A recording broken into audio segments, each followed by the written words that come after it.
ನಮ್ಮ ಸಮಾಜಕ್ಕೆ ಜಾರಿಗೆ ಮಾಡಿದ್ರು. ಬಾಂಧವ್ ನಮ್ಮ ಬಂಜಾರ ಸಮಾಜದಲ್ಲಿ ತಿಳ್ಕೋಬೇಕು. ಮೊನ್ನೆ ದಿನ ಏನು ಬೆಳಗಾವಿ ಅಧಿವೇಶನದಲ್ಲಿ ಏನ್ ಮಾಡಿದ್ರಪ್ಪ ಅಂದ್ರೆ ಏನು 5% ಮಾಡ್ತೀನಿ ಅಂತ ಹೇಳಿ ಅಲೆಮಾರಿಗಳಿಗೂ ಸಹಿತ ಅನ್ಯಾಯ ಮಾಡಿದ್ರು. ಅಲೆಮಾರಿಗಳನ್ನ ಕೂಡಿಸಿ ಅದರಲ್ಲಿ ಒಳ ಮೀಸಲಾತಿ ಮಾಡಿ ಅಲೆಮಾರಿಗಳಿಗೆ ಕಂಪಲ್ಸರಿ 1% ನೀವು ಬಿಟ್ಕೊಡ್ಬೇಕನ್ನೋ ಒಂದು ಆದೇಶವನ್ನು ಹೊರಡಿಸಿದ್ರು. ಅಂದ್ರೆ 5% ಅಲ್ಲಿ ನಾವೆಲ್ಲಿ ಬಂದ್ವಿ, 4% ಬಂದ್ವಿ. ಇನ್ನು 4% ಅಲ್ಲಿ ಮುಂದಿನ ಪರಿಸ್ಥಿತಿ ಏನಾಗತ್ತೆ ಅನ್ನೋದನ್ನ ಅರ್ಥ ಮಾಡ್ಕೊಳ್ಳಿ.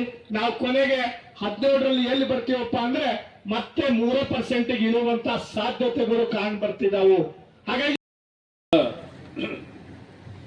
ಅದೇ ನಿರ್ಧಾರವನ್ನು ಮಾಡೋದ್ರ ಮೂಲಕ ದೊಡ್ಡ ಅಂತರದಲ್ಲಿ ಶಿಕ್ಷಣ ಕ್ಷೇತ್ರದಲ್ಲಿ ಕ್ರಾಂತಿಯನ್ನೇ ಮಾಡಿರುವಂತ ನಮ್ಮ ಅಭ್ಯರ್ಥಿಯನ್ನ ಗೆಲ್ಲಿಸ್ಕೊಡ್ಬೇಕು ಅಂತ ಕೈ ಜೋಡಿಸಿ ನಿಮ್ಮಲ್ಲಿ ಪ್ರಾರ್ಥನೆಯನ್ನು ಮಾಡ್ತೇನೆ. ನಾನು ನಿಮ್ಮನ್ನೇ ಕೇಳ್ತೇನೆ, ಕಳೆದ 2.25-3 ವರ್ಷದಲ್ಲಿ ಬಂಜಾರ ಸಮಾಜಕ್ಕೆ ₹1 ಹೊಸ ಕೆಲಸವನ್ನು ಮಾಡಿದ್ದಾರೆ ಅನ್ನೋದನ್ನ ತಾವು ತೋರಿಸ್ಕೊಡಿ. ಒಂದು ಉದಾಹರಣೆನ ನೀವು ಕೊಡಿ. ಯಾಕೆ ಸಿದ್ದರಾಮಯ್ಯನವರು ಇಲ್ಲಿ 4 ದಿನ ಕ್ಯಾಂಪ್ ಮಾಡಿದ್ರು? ಒಂದೇ ಒಂದು ಕಾರಣ, ಅವರ ಜನಾಂಗದ ಒಬ್ಬ ಅಭ್ಯರ್ಥಿ ಚುನಾವಣೆಗೆ ನಿಂತಿದ್ದಾರೆ ಅನ್ನೋ ಒಂದೇ ಒಂದು ಕಾರಣಕ್ಕೋಸ್ಕರ ಅವ್ರನ್ನ ಗೆಲ್ಲಿಸಬೇಕು ಅಂತೇಳಿ ಅವರೆಲ್ಲ ಮಂತ್ರಿಮಂಡಲದ ಸದಸ್ಯರಲ್ಲಿ ಕಳಿಸಿ ಒಂದು ಓಟ್ಗೆ 3,000, 4,000, 5,000 ಆಗಲಿ ಹಣ ಕೊಡೋದ್ರ ಮೂಲಕ, ಲೂಟಿ ಮಾಡಿರೋ ಹಣವನ್ನು ಕೊಡೋದ್ರ ಮೂಲಕ ಚುನಾವಣೆಯಲ್ಲಿ ಗೆಲ್ಲಬೇಕು ಅಂತ ಅವ್ರು ಬಂದಿದ್ದಾರೆ. ಯಡಿಯೂರಪ್ಪನವರೇ, ಈ ಹಣಕ್ಕಾಗಿ ಮೋಸ ಹೋಗೋದಿಲ್ಲ. ನಮ್ಮ ವೀರಣ್ಣ ಚಿರಂತಿ ಮಠವನ್ನು ಗೆಲ್ಲಿಸ್ತೇವೆ ಅನ್ನೋಲ್ಲ. ಕೈ ಎತ್ತಿ ನೋಡೋಣ ಒಂದ್ಸರಿ. ಆ ಕೆಲಸವನ್ನ ನೀವು ಮಾಡೋದ್ರ ಮೂಲಕ ಒಂದು ಬದಲಾವಣೆಯನ್ನು ತರಬೇಕು ಅಂತ ಕೈ ಜೋಡಿಸಿ ಪ್ರಾರ್ಥನೆ ಮಾಡಕ್ ಬಂದಾಗ ಈ ಉರಿಬಿಸಿನಲ್ಲಿ ಇಷ್ಟು ದೊಡ್ಡ ಸಂಖ್ಯೆಯಲ್ಲಿ ತಾಂಡದ ಮುಖಂಡರೆಲ್ಲ ನಾವು ಸೇರಿದ್ದೀರಾ. ಲಂಬಾಣಿ ಸಮುದಾಯದ ಬಗ್ಗೆ, ಸಂಸ್ಕೃತಿ ಬಗ್ಗೆ ನನಗೆ ಅಪಾರ ಗೌರವ ಇದೆ. ತಾಂಡ ಅಭಿವೃದ್ಧಿ ನಿಗಮವನ್ನು ಸ್ಥಾಪಿಸಿದ್ದು ನಿಮ್ಮ ಯಡಿಯೂರಪ್ಪ ಅನ್ನೋದು ನಿಮಗೆ ನೆನಪಿದೆ ಅನ್ಕೊಂಡಿದ್ದೇನೆ ನಾನು. ಸೂರಗೊಂಡಿನ ಕೊಪ್ಪ ಆ ಅಭಿವೃದ್ಧಿಗೆ ಅಡಿಪಾಯ ಹಾಕಿದ್ದು ನಿಮ್ಮ ಯಡಿಯೂರಪ್ಪ.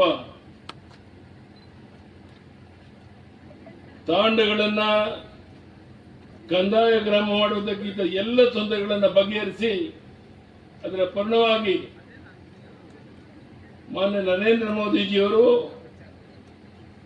ಒಂದೇ ವೇದಿಕೆಯಲ್ಲಿ 75,000ಕ್ಕಿಂತ ಹೆಚ್ಚು ಕುಟುಂಬಗಳಿಗೆ ಹಕ್ಕು ಮೊತ್ತವನ್ನು ನೀಡಿದಂತದ್ದು ನಿಮಗೆ ಗೊತ್ತಿದೆ. ನಮ್ಮ ಸರ್ಕಾರ ನಾನು ಅಧಿಕಾರದಲ್ಲಿದ್ದಾಗ ಬಂಜಾರ ಸಮಾಜವನ್ನು SC ಪಟ್ಟಿಯಿಂದ ಕೈ ಬಿಡುವುದಿಲ್ಲ ಎಂದು ರಾಷ್ಟ್ರೀಯ ಆಯೋಗಕ್ಕೆ ಪತ್ರ ನಾನು ಬರೆದಿದ್ದೇನೆ. ಇದು ಬಂಜಾರ ಸಮುದಾಯಕ್ಕೆ ಶಾಶ್ವತ ಕೊಡುಗೆ ಎಂದು ನಾನು ಭಾವಿಸಿದ್ದೇನೆ. ಬಂಧುಗಳೇ,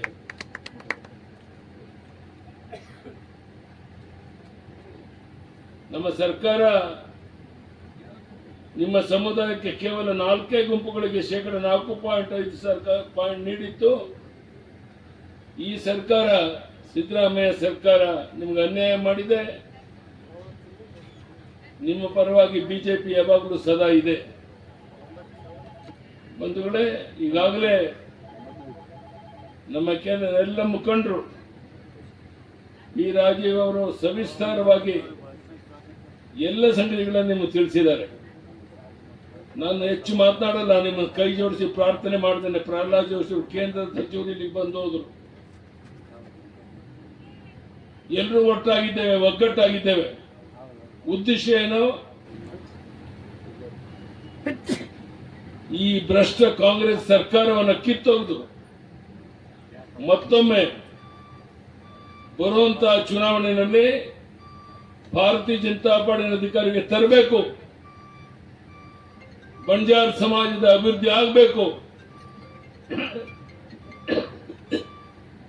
ಇದಕ್ಕಾಗಿ ಪಣ ತೊಟ್ಟು ನಾವು ಬಂದಿದ್ದೇವೆ ಬಂಧುಗಳೇ.